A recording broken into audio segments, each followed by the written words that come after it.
PM पर राशिद अल्वी ने निशाना साधा।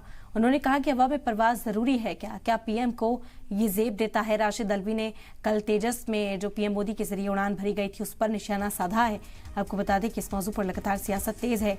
जैसे ही पीएम मोदी की तस्वीरें सामने आई, सियासी लीडरान निशाना साधते हुए यहां पर नजर आए और इस बीच राशिद अल्वी ने भी अब इस पर सवाल उठाया। उन्होंने कहा कि उत्तरकाशी में 41 मजदूर 15 दिनों से टनल में फंसे हुए हैं, जिंदगी मौत से जूझ रहे हैं, उनके लिए दुआएं कर रहा है पूरा मुल्क। और ऐसे वक्त में, ऐसे मुश्किल दौर में पीएम मोदी हवाई उड़ान भरते हैं, हवा में पहुंचकर हाथ हिलाते हुए नजर आते हैं, जिस पर ऑब्जेक्शन होना चाहिए। प्रधानमंत्री को हक हासिल है कि वो हवाई जहाज में चलें या हेलीकॉप्टर में चलें, लेकिन ऐसे वक्त में जब हमारे 41 भारतीय 15 दिन से ज़मीन के अंदर अपनी ज़िंदगी की और मौत की लड़ाई लड़ रहे हैं, प्रधानमंत्री हवा में उड़ के अपना हाथ हिला रहे हैं।